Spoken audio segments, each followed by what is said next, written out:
Hello everyone, this is Baljeet from vocabulary. और आज मैं जो वीडियो लेके आई हूँ that is also related to your cue card. आज की वीडियो भी क्यू कार्ड से रिलेटेड होने वाली है बेटा।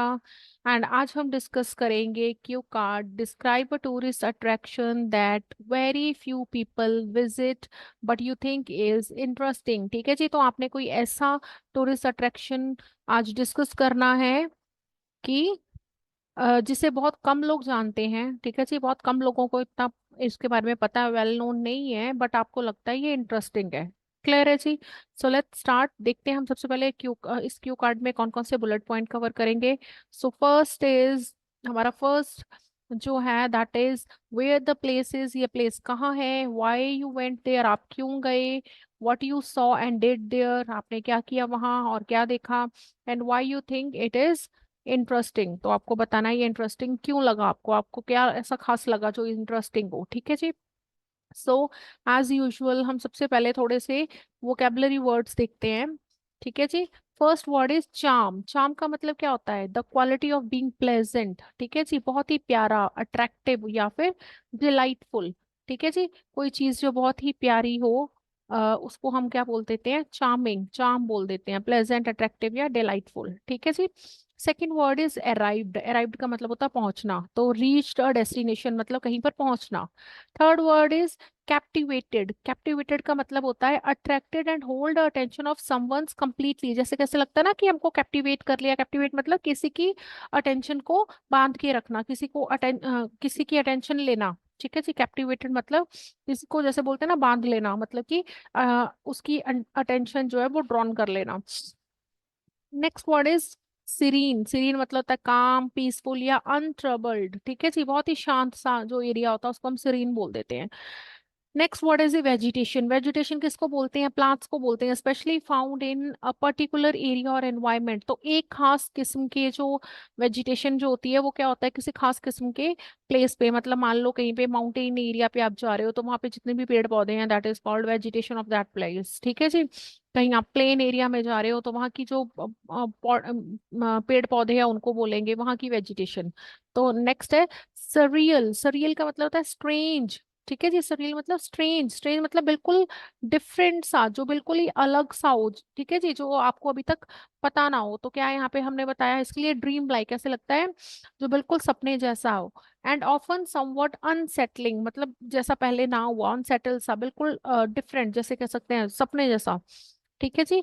Next word is explored. Explored का मतलब होता है travel through an unfamiliar area to learn about it या फिर इन्वेस्टिगेटेड, मतलब कोई नए नए एरिया में जाना, उसके बारे में खोजबीन करना, एक्सप्लोर करना, जानना, जिसके बारे में आपको भी पता ना हो। क्लियर है जी। चलो नेक्स्ट वर्ड देखते हैं एंडेंजर्ड। एंडेंजर्ड क्या होता है? एंडेंजर्ड होता है at the risk of extension, मतलब जो विलुप्त होने के कगार पे हो। देखो हमने अलग अलग वेजिटेशन या अलग अलग स्पीशीज के बारे में स्कूल्स में पढ़ा था कि कुछ एंडेंजर्ड है, कुछ है जो एक्सटेंट हो चुके हैं। तो एंडेंजर्ड वो स्पीशीज होती हैं जो खत्म होने के कगार पे है। ठीक है जी।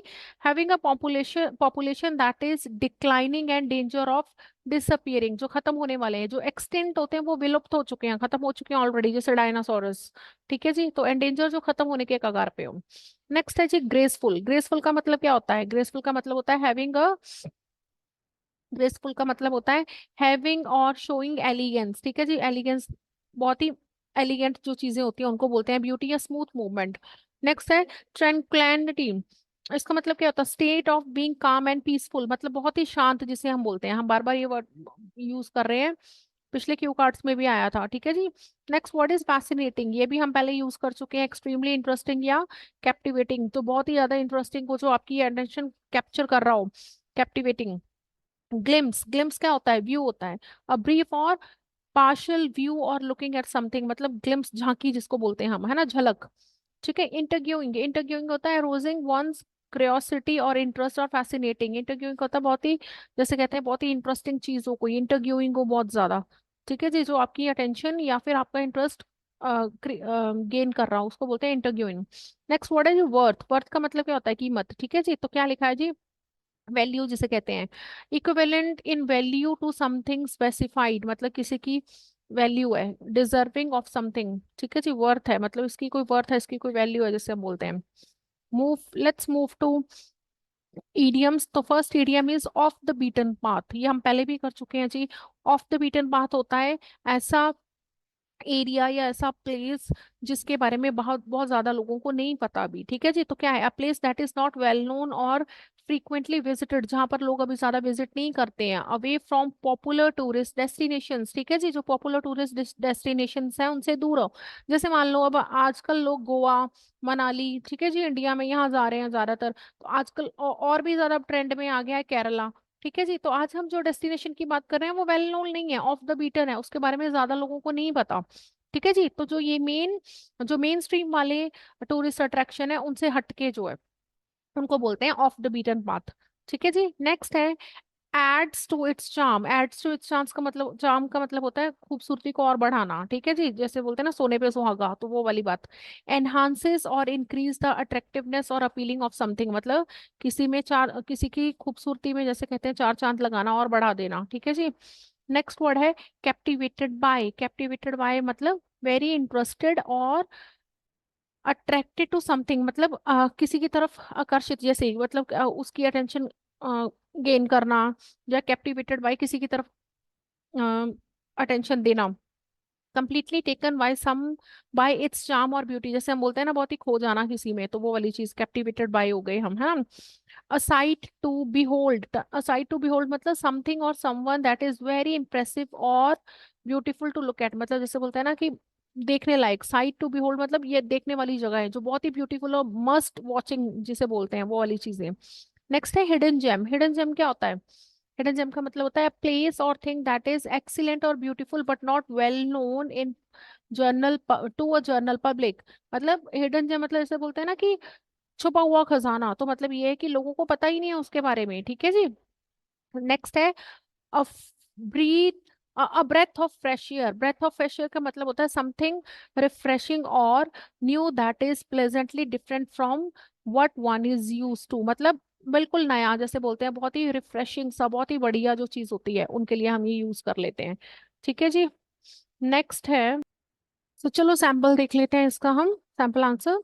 I would like to talk about a lesser known tourist attraction called Loktak Lake, located in the north eastern states of Manipur India, ठीक है जी। तो हम बात करने वाले हैं लोकतक लेक के बारे में, जो कि नॉर्थ इंडिया में है, नॉर्थर्न स्टेट में है, नॉर्थ ईस्टर्न स्टेट में, मणिपुर में, ठीक है जी। It is the largest fresh water lake in North Eastern India and is famous for its floating island. ये फ्लोटिंग आइलैंड्स के लिए बहुत ज्यादा फेमस है। फ्लोटिंग आइलैंड्स को हम बोलते हैं फुमडीज, ठीक है जी। I decided to visit Loktak Lake during the trip to Manipur because I had read about its unique floating islands and wanted to see them for myself। मतलब मैंने इसके बारे में बहुत ज्यादा पढ़ा था और ये मैं इसको देखना चाहती थी खुद, ठीक है जी। Next, the lake is a bit of the beaten path. Bit of beaten path मतलब कि इतना वेल नोन नहीं है, ठीक है जी। ये जो लेक है इतनी वेल नोन नहीं है, so not many tourist visit it which add to its charm. तो यहाँ पे ज्यादा लोग आते नहीं है, इसलिए ये ब्यूटीफुल है, मतलब कि ये अभी स्पॉइल नहीं हुआ कह सकते हैं हम, ठीक है जी। When I arrived, I was captivated by the serene beauty of the lake and the sight of the floating islands। तो मैं किससे ज्यादा कैप्टिवेट हुई, किसने मुझे आकर्षित किया? Beauty of lake and floating island जो है उन्होंने, ठीक है जी। The Fumdis are circular patches of vegetation that float on the surface of the water, ठीक है जी, क्रिएटिंग अ surreal लैंडस्केप। तो ऐसा लगता है जैसे कोई सपनों वाला लैंडस्केप हो, मतलब कि वो क्या है, जो सर्कल शेप में बनी हुई है, वेजी पैचेस हैं जो फ्लोट करती हैं पानी के ऊपर, ठीक है जी। It was a sight to behold, मतलब देखने वाला दृश्य था ये। I took a boat ride on the lake, which allowed me to get up close to the Fumdis and observe the local fishermen who live on these floating islands। ठीक है जी, तो मैंने बोटिंग की वहां पे और जिससे मुझे और ज्यादा क्लोजर लुक इसका मिला, ठीक है जी। सो क्या है आगे, during my visit I also explore Keibul Lamjao national park which is located on the southern shore of the lake, ठीक है जी। तो मैं यहाँ पे नेशनल पार्क में भी गई। This park is unique because it's the only floating national park in the world and is home to endanger Sangai deer. तो यहाँ पे क्या मिलते हैं? शंघाई डियर मिलते हैं, और ये जो है वर्ल्ड का अकेला ही एक ऐसा नेचुरल पार्क है जो कि फ्लोटिंग है, ठीक है जी। नेक्स्ट है, I was fortunate enough to spot a few of these graceful animals which made the trip even more special. तो मैंने कुछ यहाँ पे, मैं फॉर्चुनेट हूँ, मैं बहुत ज्यादा लकी हूँ कि मैंने कुछ और ग्रेसफुल एनिमल्स देखे जिन्होंने मेरे इसी ट्रिप को और ज्यादा स्पेशल बना लिया। In hindsight visiting Loktak lake was like discovering a hidden gem. तो ये मेरे लिए ऐसे था जैसे मैंने कोई छुपा हुआ खजाना खोद लिया हो, ठीक है जी। The place and the peace and the tranquillity of the place combined with this natural beauty made it a truly unforgettable experience. तो क्या peace, tranquillity and natural beauty ने इस जो ट्रिप था, इस एरिया को अनफॉरगेटेबल एक्सपीरियंस बना दिया मेरे लिए। It's a breath of fresh air compare to the crowded tourist spots in other part of India. ठीक है जी, तो ये ऐसा है, बिल्कुल डिफरेंट है। Fresh of breath of fresh air है, मतलब कि जैसे आजकल मैंने आपको पहले भी डिस्कस किया था कि आजकल बहुत मोस्ट ऑफ द जो टूरिस्ट अट्रैक्शन है बहुत ज्यादा क्राउडेड हो गया है, तो ये बिल्कुल फ्रेश है। The lake's unique ecosystem and the way of life of the local people are fascinating and offer a glimpse into the different world. तो जो लेक का यूनिक इकोसिस्टम है और लोगों की जो लाइफ है वो बहुत फैसिनेट करती है, ठीक है जी। क्योंकि ये एक नई दुनिया में ले जाती है हमें। I think Loktak lake is interesting because it's not just beautiful place but also a place of cultural and ecological significance भी है ये। The floating islands are natural wonder and the lifestyle of people who live on them is interviewing. तो जो लोग यहाँ पे रहते हैं उनकी लाइफ बहुत इंटरव्यूइंग है, इंटरेस्टिंग है बहुत ज्यादा, ठीक है जी। For anyone looking to experience something unique and off the beaten path, Loktak lake is definitely worth visit. मतलब जो लोग बिल्कुल डिफरेंट सा एक्सपीरियंस लेना चाहते हैं तो ये एरिया जो है, तो लोकतक लेक है, उनके लिए बहुत ही एक वर्थ विजिटिंग प्लेस बन जाएगा, प्लेस है जी, ठीक है जी। चलो फॉलो अप्स देख लेते हैं जल्दी जल्दी अब इसके। Why do people visit tourist attractions, क्यों जाते हैं भाई लोग टूरिस्ट अट्रैक्शन में? I think people visit tourist attraction for many reason. Some travel to experience new culture, कुछ न्यू कल्चर के लिए। Other visit to learn about history, कुछ लोग हिस्ट्री के लिए। However some enjoy natural beauty and relax, कुछ लोग natural beauty को एंजॉय करने के लिए और रिलैक्सेशन के लिए। These attraction often offer unique experiences and memory that are cherished for life time. तो उनके लिए एक लाइफ टाइम एक्सपीरियंसेस बन जाते हैं ये। What make a tourist attraction famous, कैसे बनते हैं जी tourist attraction famous? Well, tourist attraction become famous due to historical significance. अगर वहाँ की कोई हिस्ट्री बहुत ज्यादा ग्रेट है इसलिए, यूनिक फीचर्स हैं वहाँ पे, कल्चरल इंपॉर्टेंस है या फिर नेचुरल ब्यूटी है, ठीक है जी। Effective promotion and positive review also contribute to its popularity. तो अगर लोग अच्छे रिव्यूज देंगे, उसके पॉजिटिव रिव्यूज या फिर इफेक्टिव प्रमोशंस होंगी, तब भी प्लेसेस पॉपुलर बन जाते हैं। Do local people like to visit local tourist attractions? Yes, by all means. Local people often visit local tourist attraction to take pride in their heritage। ठीक है जी, उन्हें बहुत प्राइड होता है अपने हेरिटेज को देख के। एंजॉय रिक्रिएशनल एक्टिविटीज, वो अपनी रिक्रिएशनल एक्टिविटीज करते हैं, फन एक्टिविटीज करते हैं, spend time with family and friends. Next is, do you think tourism causes environmental damage? आपको लगता है कि टूरिज्म डैमेज करता है एनवायरमेंट को? यस, विदाउट एनी डाउट, बिल्कुल जी, बेशक, है ना। विदाउट एनी डाउट मतलब बेशक।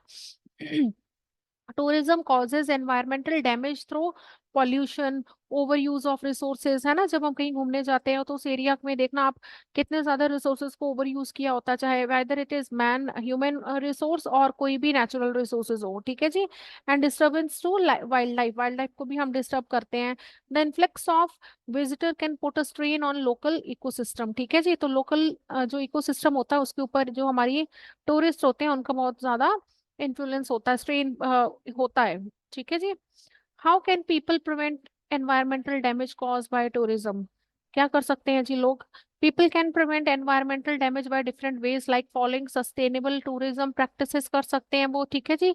रिड्यूसिंग वेस्ट कर सकते हैं, respecting local wild life, using eco friendly transportation and supporting conservation efforts. तो इन सारी चीजों को करके लोग अपना कंट्रीब्यूशन कर सकते हैं। Should all tourist attraction be free to public? आपको क्या लगता है कि सारे टूरिस्ट अट्रैक्शन फ्री हो जाने चाहिए? तो नॉट नेसेसरली, क्यों भाई? while some attraction should be free to ensure accessibility, other may require fee to maintain and preserve the site। Maintenance and preservation, preserve करने के लिए उनको फी लेनी चाहिए। मैनेज विजिटर मेंबर्स, ठीक है, and support local economy. Next, G, what kind of tourist sites are popular in your country? So in India, popular tourist sites include historical monuments like Taj Mahal, बहुत ज़्यादा famous है ना? Natural attraction like Kerala's backwater, religious sites like Varanasi and cultural hub like Jaipur. So these places are very famous. Next is what can government do to prevent pollution in tourist sites? तो government क्या कर सकती है? Government can implement strict regulation on waste management, ठीक है जी, promote sustainable tourism, provide adequate facility for waste disposal and educate tourist about environmental conservation. Clear है जी? Ninth question, what are the advantages of visiting less known places? क्या advantages हैं less known places को visit करने के लिए? Visiting less known places offer a more peaceful experience, ठीक है जी, वहाँ शांति होगी थोड़ी सी। Allow for personal exploration without crowd, वहाँ crowd नहीं होगी तो personally हम explore कर सकते हैं, and often reveals hidden culture and natural treasure, तो natural treasure भी मिल सकते हैं हमें वहाँ पे, and जो culture है उसको भी हम एक्सप्लोर कर सकते हैं। What are the disadvantages when there are too many tourist in one site? तो क्या डिसएडवांटेज है? Over crowding can lead to environmental degradation, ठीक है जी, एनवायरमेंटल डिग्रेडेशन हो जाएगा, डिमिनिश विजिटर एक्सपीरियंस, हमारा एक्सपीरियंस भी कम हो जाता है क्योंकि इतना ज्यादा क्राउडेड एरिया होगा तो we can not explore things easily, है ना। And strain on local infrastructure भी खराब होता है, and it can also disrupt the lives of local resident and damage cultural heritage, तो लोगों की लाइफ भी डिस्टर्ब होती है, डिस्टर्ब होती है, खराब होती है, और जो लोकल हेरिटेज है उसको भी नुकसान पहुंचता है।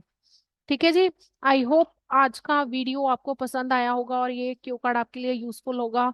सो if you like our videos please subscribe and हमें शेयर ज़रूर करें, और आगे भी हमें फॉलो करते रहें ऐसी और इंफॉर्मेटिव वीडियोस देखने के लिए। Thank you and have a nice day.